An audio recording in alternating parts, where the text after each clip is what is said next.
Folks, your boy Despot. Welcome to another episode of Observations of an Idiot. Before we go any further, please check out my rules flashing across the screen.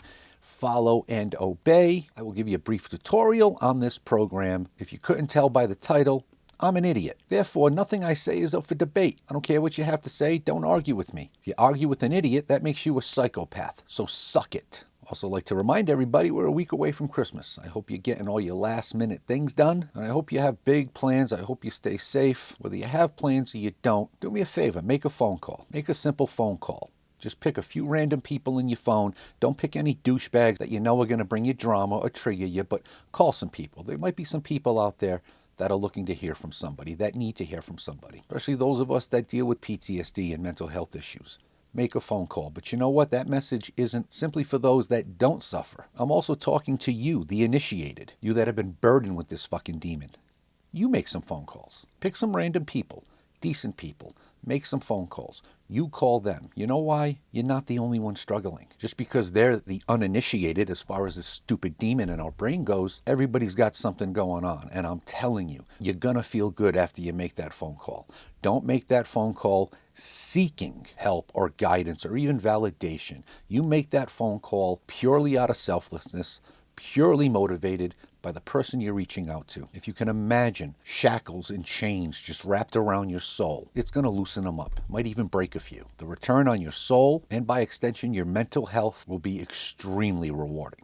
Trust me, give it a shot. Been a few days now, but Officer Lou points out that Staff Sergeant Andrew Wolf has finally been released from the hospital. Please, folks, continue to pray for him. I'm sure he's got a long battle ahead of him. Thank God he's out. Thank God he's alive. Also continue to pray for Sarah Beckstrom and her family. Although she may be enjoying Christmas with our good Lord baby Jesus, her family will forever be devastated. Now let's get into some of my observations with this topic in hand. If you truly believe that Democrats care for you, and by you I mean members of our military, members of our armed forces, do you not see what's happening right in front of your eyes? Sometimes I just want people to not listen with their ears and listen with their eyes, because it's right in front of you. What they're doing is right in front of you, but they're saying something different. It's just like a game of three-card Monte. You're fucking looking elsewhere. You're not even focusing on what's happening right in front of you. But check this out. What you did.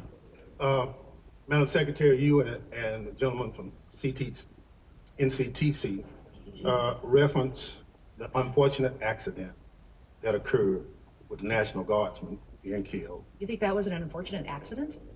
I mean, It was a terrorist wait. attack. Look, I'll get it straight. Then you can. He shot our National Guardsman in the head. Look, Mr. Chairman, will you direct the witness to allow me to ask my question? It was an unfortunate situation. Did you hear what he just said there? He called Sarah Beckstrom an unfortunate accident. Then when he was called upon it by the mannequin bimbo, he said, let me correct that.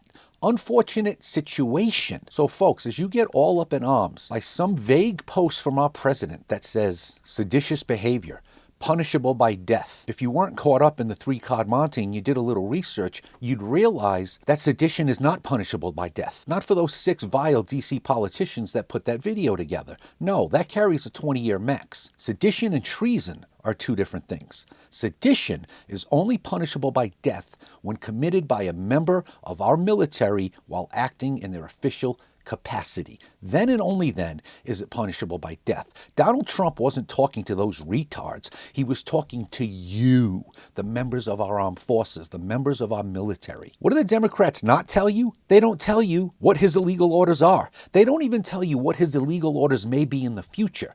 Instead, they say, go with your gut. What does your heart tell you? Does it feel illegal? And here's an example of somebody that doesn't listen with her eyes.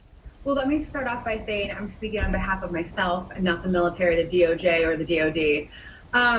So I have openly spoke about how I would refuse the orders if they were given to me.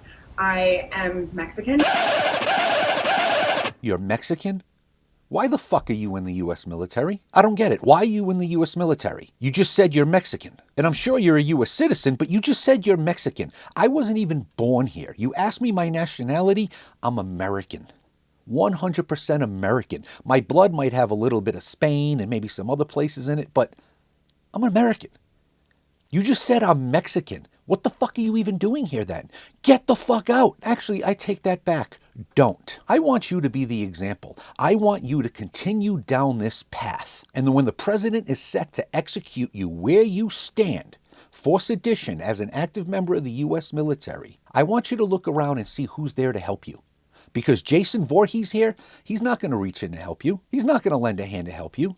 Sure, he might cry for you publicly, but attached to that public plea is going to be, please donate $5 to my campaign so we can help fight this. He is not going to do shit. You and every other member of the military they were addressing are nothing but collateral damage to that. You're an agent of their chaos. You don't even realize you're being led by the nose to your fucking certain demise, and they aren't going to do shit to save you later, honey. That party does not thrive without chaos, without disruption, and without blood. Don't believe me?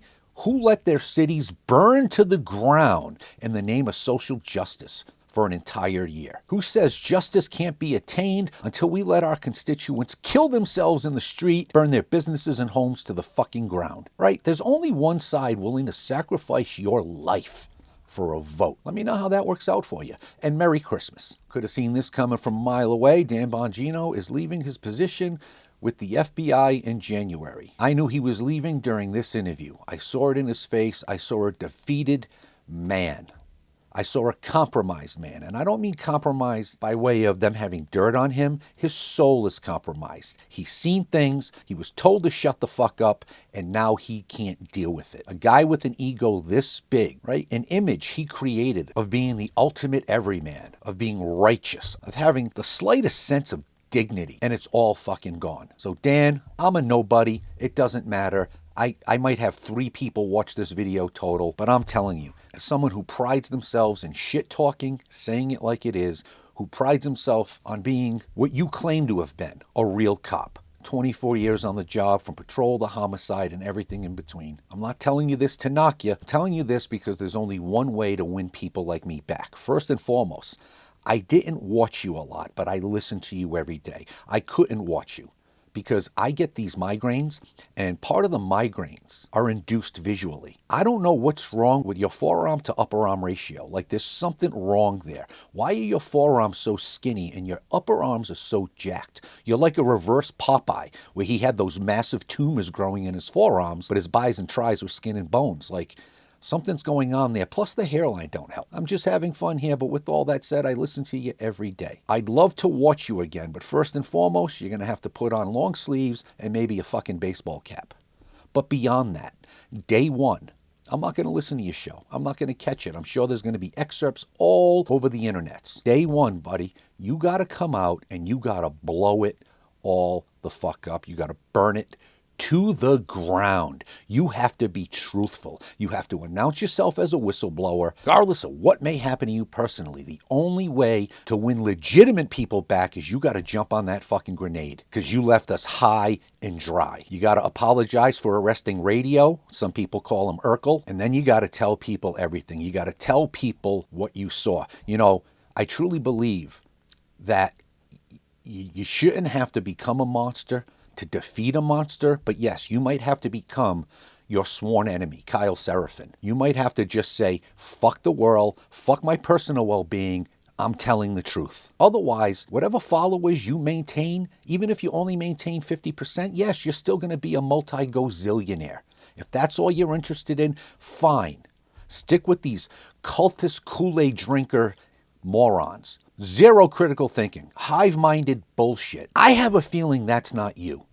I have a feeling you want legitimate people listening to you because you need that legitimacy. Your ego needs that legitimacy. I'm actually rooting for you. We'll see what happens, buddy. And I'll send you a Donor Patrol hat free of charge to cover that fucking hairline. We'll end it like we always do with a quick timeline cleanse in a segment I like to call Democrats Be. Later, bitches. It's not even cool. Like, why they do that? What's the point of food stamps if it's just for real food? Hannah Moore believes she and other SNAP recipients should be able to go into the grocery store and buy whatever they like. Soda, candy, prepackaged sweets, prepared desserts, and juice with less than half of natural fruit or vegetable juice in it will not be allowed to be purchased on SNAP cards. I don't know what Trump is doing. I don't know what's going on. Get him, Jay. I'm not a cop. You got DP'd.